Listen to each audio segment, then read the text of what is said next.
মুখ্যমন্ত্ৰী যিটো সময়ত তথা বিজেপি চৰকাৰখনে যিটো সময়ত গৰু সুৰক্ষাৰ কথা কৈ আহিছে, গতিকে আমি সমৰ্থন কৰিছোঁ। পশুধনক সুৰক্ষিতভাৱে ৰাখিছে, আমি ইয়াক সমৰ্থন কৰিছোঁ।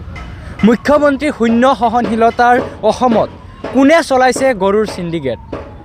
আমি বিভিন্ন সময়ত গম পাওঁ যে উজনি অসমৰ পৰা মৰিগাঁও, নগাঁও জিলাৰ পৰা ইত্যাদি ঠাইৰ পৰা উজনিৰ পৰা গুৱাহাটী খানাপাৰালৈ হাজাৰ হাজাৰ গৰু গৈ আছে, ট্ৰাকে ট্ৰাকে গৰু গৈ আছে, গৰু আঘাতপ্ৰাপ্ত হৈ আছে, গৰু মৰি আছে, গোটেই দিন গাড়ীত থাকিব লগা হৈছে গৰুৰ। আৰু এনেধৰণে গৰুবোৰ খানাপাৰাত যায় উজনিৰ পৰা, আৰু সেই খানাপাৰাৰ পৰা এটা ট্ৰাকত 40টা 50টাকৈ গৰু বাংলাদেশলৈ ৰপ্তানি হয়।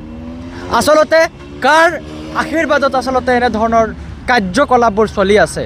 মাননীয় মুখ্যমন্ত্ৰী মহোদয়, আমি উত্তৰ পূৰ্বাঞ্চল সংখ্যালঘু ছাত্ৰ সন্থাই নেমচুৱে আপোনালোকক আহ্বান জনাম। আমাৰ যিগৰাকী আৰক্ষী সঞ্চালক প্ৰধান আছে, আৰক্ষী সঞ্চালক প্ৰধানগৰাকীক আমি আহ্বান জনাম যে আপোনালোকে এই সম্পূৰ্ণ বিষয়টো আপোনালোকে তদন্ত হ'ব লাগে।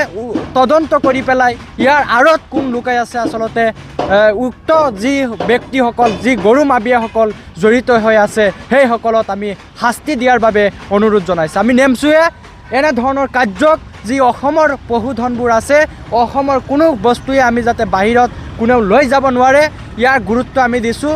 আৰু গতিকে মুখ্যমন্ত্ৰী মহোদয়ক আমি আহ্বান জনাম, আমি আৰক্ষী সঞ্চালক প্ৰধানক পুনৰবাৰ আহ্বান জনাম নেমচুৱে, যাতে কাৰ আশীৰ্বাদত উজনিৰ পৰা ট্ৰাক ভৰ্তি গৰু ৰপ্তানি হৈ আছে বাংলাদেশলৈ, খানাপাৰাত গৈ পেলাই বাংলাদেশলৈ ৰপ্তানি হৈ আছে, এই ঘটনা সম্পূৰ্ণ তদন্ত হ'ব লাগে। তাৰ বাবে আমি নেমচুৱে আপোনালোকক আহ্বান জনাইছোঁ। চাওক, আচলতে আপুনি যিটো প্ৰশ্ন কৰিছে, গতিকে আপোনালোকে জানে যে গৰুৰ আইন আছে, নীতি নিয়ম আছে, আৰু যিসকল ব্যক্তিয়ে আচলতে গৰুৰ সৰ্বহাৰত, যিসকলে সৰ্বহাৰাকাৰী কৰি আছে, যিসকল জড়িত হৈ আছে, কাৰ ছত্ৰছায়াত চলি আছে এনেধৰণৰ কাৰ্য, আমি ডক্টৰ হিমন্ত বিশ্ব শৰ্মা তথা আইন প্ৰশাসনক আমি আহ্বান জনাম যে কাৰ ছত্ৰছায়াত চলি আছে এনেকুৱা কাৰ্য, এই ঘটনা সম্পূৰ্ণৰূপে তদন্ত হ'ব লাগে, ইহঁতক ধৰিব লাগে, আইনী ব্যৱস্থা ল'ব লাগে, জেলত ভৰাব লাগে। এয়া আমি স্পষ্টভাৱে কৈছোঁ আপোনালোকক।